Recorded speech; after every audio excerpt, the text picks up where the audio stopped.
Hello everyone and a warm welcome to our channel. I hope you are doing well. Studies and preparations are going on. A quick message. May 22 CA exams are closer or nearer than they appear to be. जैसे mirror पे warning लगी होती है ना, objects are closer than they appear to be, वैसे ही हमारे CA exams जो है May 22 के वो ज़्यादा दूर नहीं है. Please don't think about any kind of postponement और anything until and unless official information comes from ICAI. Our exams are from 1st May 2022. यही हम लेके चलेंगे, इसी तरीके से प्लानिंग करेंगे. So I hope plans are being made, execution is being done and you guys are studying properly on a day to day basis. ठीक है, नहीं स्टार्ट करिए, इट्स हाई टाइम. 3-4 महीने ऐसे निकल जाएंगे. Clear? Now before coming to today's discussion, कई students का अगेन एक मैसेज आता है कि sir is there any last date to register for the batch. So our May 22 73 hours paper number 4 law के लिए comprehensive coverage batch is available. You can directly register on our website. नीचे आपको नाम दिख रहा होगा. So there is no last date to register पर से. Only issue that may come up during next month में भी कि आपको हार्ड कॉपी बुक्स ना मिल पाए. Right, so that can be one of the issues that you face. Otherwise than that there is no last date for registration. So उस time सिर्फ e books रह जाती है. Currently we have the stock of hard copy books as well. तो आप उसके लिए register कर सकते हो एंड यू के डिस्पैच नेक्स्ट डे किया जाएगा, एक्सेस सेम डे दिया जाता है. Apart from that I hope you are solving daily MCQs. 5 से 6 conceptual MCQs are being posted on our channel. Link is available in description. If not, you can join it today and start with the MCQs. Chapter 1 खत्म हो चुका है and speed भी बढ़ जाएगी and पूरा का पूरा सिलेबस इसी तरीके से हम कवर करेंगे on our channel. Coming to today's discussion, very very important discussion कि सीए में जो रैंक लानी है, जो हम कोशिश करते हैं रैंक लाने की, बोथ ग्रुप्स जो देते हैं, तो सारे सीए स्टूडेंट्स ये सुन सकते हैं. This is not specifically for only those students who are giving both groups, right. So एक लाइन में if I try to summarize the entire discussion, उसको एक लाइन में if I try to summarize, it will be that if you want to get a rank in CA exams, don't think about it ever except, proviso लगाते हैं ना हम law में, exceptions, तो वैसे एक प्रोविजो लगा देते हैं, except may be once when you are planning and may be once while your monthly review. अब मैं उसके आगे पीछे के बहुत सारी चीजें डिस्कस करूंगा. I will take hardly 5 to 6 minutes, right. A quick disclaimer, I am not going to tell you something which you haven't known or you haven't heard. So this is not going to be something that sir is going to tell me this point that I didn't know. But what is the reason for this kind of a discussion? That maybe sometimes there is a need of reiteration, of reassurance from someone who has walked that path and maybe who has gone through that experience. So I have given my CA final examinations. I got a rank in CA final. I know what the preparation is and how you might end up feeling during these 3 to 4 months. And that is the primary aim by which I am making this video and this discussion. Okay, so I will reiterate certain basic points that you need to focus during these 3 to 4 months. So why I'm saying that you don't have to focus on rank on a daily basis is that because धीरे धीरे से ना वो आपके दिमाग में एक pressure create करेगा. It will create a pressure on the back of your mind. For example, today I'm studying SFM or law, whatever it is. If I'm revising some concept and if for example, it will happen with everyone, I'm not able to crack the question, I'm not able to reach the conclusion properly, or maybe I'm not able to retain the provisions, right? Instantly during that time मेरे mind में पता है क्या आएगा, यार मैं तो rank के लिए प्रिपेयर कर रहा हूं, मेरे से तो ये हो ही नहीं रहा है. ये चीज आती है अगर आप डेली रैंक का एम लेके चलोगे. ठीक है, छोटी छोटी गलतियों में जो कि बहुत ही एक्सपेक्टेड है, राइट, छोटी छोटी गलतियों में आप अपने आप को प्रेशराइज कर दोगे. अब उसके आगे की कहानी बताता हूं. मैंने किया और मेनी स्टूडेंट्स जो हमारे चैनल से एसोसिएटेड है, they know that I bring all this discussion on the basis of real life situation only, कि जो मुझे स्टूडेंट से कॉल आते हैं. सो एक स्टूडेंट ने यही किया, डीटी की कोई पढ़ाई हो रही थी और लेट्स से कुछ क्वेश्चन वगैरह सॉल्व नहीं हुआ, रिटेन नहीं हो पाया, पर दिमाग में ये, यार सर मेरे को तो रैंक चाहिए, अब तो मैं कैसे करूंगा. और उस टाइम ना आप बिल्कुल उससे हट जाते हो और आपका माइंड ना एक लाइन ऑफ थॉट में घुस जाता है and you and up wasting sometimes 1 hour 2 hour 3 hours. क्यों? क्योंकि वो आधा एक घंटा तो एंग्जाइटी में चला जाता है. उसके बाद आप किसी से बात करते हो. कई स्टूडेंट्स ने मेरे से बात करी होगी. Some students might have talk to their parents, some students might have talk to their seniors. After that it takes 1 hour, maybe 2 hours, 3 hours to bring some clarity in your mind, to delete all those thoughts जो negative thoughts आ रहे हैं, mind को समझा के कि भाई नहीं कुछ नहीं हुआ ऐसा. फिर हमें पढ़ाई करने में ऑलमोस्ट उतना टाइम निकल जाता है. And if you are wasting 2 hours 3 hours during this crucial time, please guys you are committing a blunder. ठीक है, ये ब्लंडर आप कमिट करने वाले हो कि आप 2 घंटे 3 घंटे इसमें वेस्ट कर रहे हो, और ये होते हैं, स्टूडेंट्स ने मेरे को बताया है फोन पे, मैं ऐसे नहीं बोल रहा हूं। ठीक है, तो पॉसिबल है कि आपके साथ भी हुआ हो या फिर आपके साथ हो सकता है। सो प्लीज उससे पहले अपने आप को कंट्रोल कर लो। तो डेली ये नहीं सोचना मुझे रैंक चाहिए रैंक चाहिए, बस एक दिमाग में बिठा लो कि हाँ ठीक है, मेरे को अपना एक पढ़ाई अच्छे से करनी है, मेरे को कुछ अचीव करना है। Primary aim is passing the CA final examination या C examinations, and rank will be a byproduct, it is not my main product. मैं रैंक नहीं लाता, मैं पास होता हूं सीए फाइनल एग्जामिनेशन में और रैंक आती है। मैं रैंक लाता हूं और पास होता हूं, ये नहीं हो रहा है, आप पास हो रहे हो और रैंक आ रही है।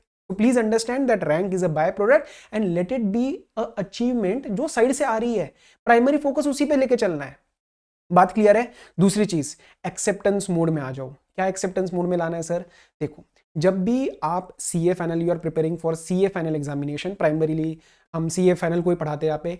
सो 8 सब्जेक्ट्स में से are you really expecting that all 8 subjects will be a comfort zone for you? Do you think you will be comfortable in all 8 subjects, in question answers of all 8 subjects? Answer is no.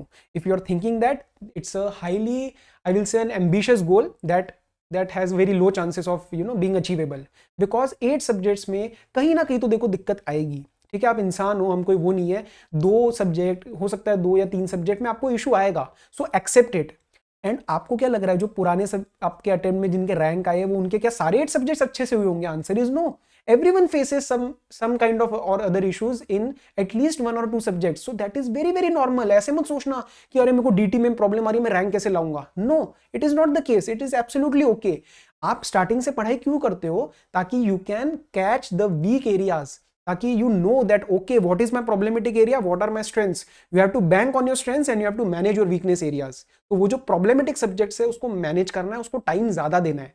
ये तरीका होता है पढ़ाई का। ये नहीं कि आप पैनिक मोड में चले जाओ कि नहीं मेरे को तो रैंक लानी है और मेरे से ये सब्जेक्ट नहीं हो रहे। क्लियर है? अब तीसरी चीज, नाउ सर ठीक है, we accept that we don't have to go into this kind of an anxiety road and we have to stay focused on our day to day goals, but how to implement it?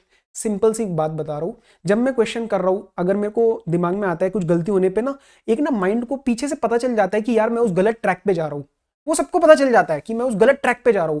उस गलत track पे जाने के time फटाफट से अपनी physical space बदलो, इधर उधर कहीं घूम के आओ, किसी से बात करो, और उस पैटर्न को तोड़ना जरूरी है। अगर वो पैटर्न नहीं टूटा, you will and up wasting 1 or 2 or 3 hours। ठीक है, ये मैंने देखा हुआ है, मेरे साथ भी हो रखा है।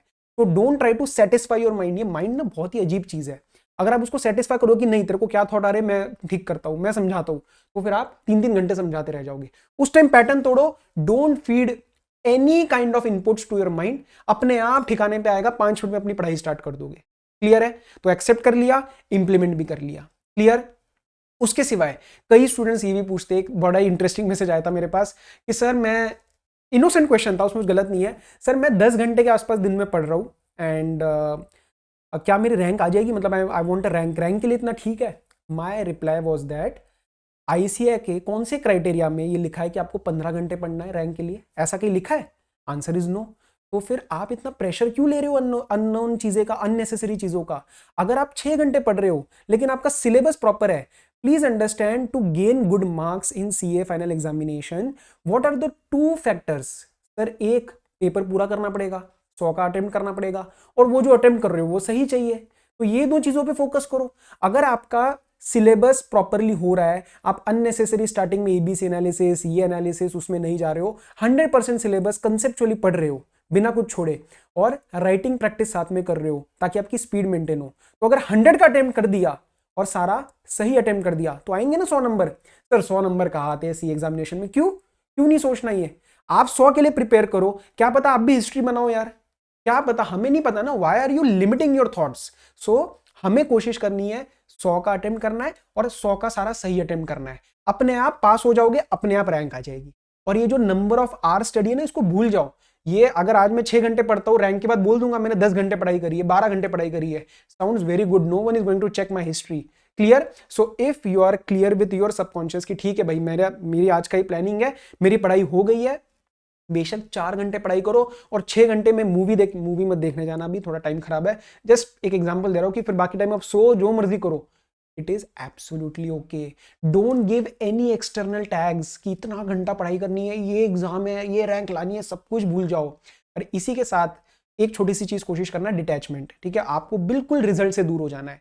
Focus on what is in your hand, that is your efforts. अगर दिन में मेहनत हो गई, try to deal with this entire 5-6 months period as a day to day process. आज सुबह उठने के बाद आज मेरा क्या एम है, अगर एम अचीव हो गया तो बेशक 3 घंटे में अचीव हुआ तो फिर मैं बचे हुए टाइम एंजॉय करूंगा। लेकिन किसी दिन 12 घंटे में अचीव नहीं हुआ तो भैया मैं बैठूंगा 13 घंटे और मैं उसको खत्म करके सोऊंगा। That is the attitude you require in professional examination, not some external tags, कितना पढ़ाई करनी है, इसने इतना बोला, उसने इतना बोला। It is a highly personal course और अपने हिसाब से इसको पढ़ाई करके आपको निकालना है। Don't think about ever, don't doubt your study techniques as well. आपको लिख के पढ़ने का मन है तो लिख के पढ़ो। ओरल पढ़ने वालों को मैं ये कहता हूं कि आप रिटर्न प्रैक्टिस कर लेना, दिक्कत आ सकती है राइटिंग स्पीड के टाइम, लेकिन अगर वो मैनेज हो जाती है ओरल पढ़ लो, कोई इशू नहीं है।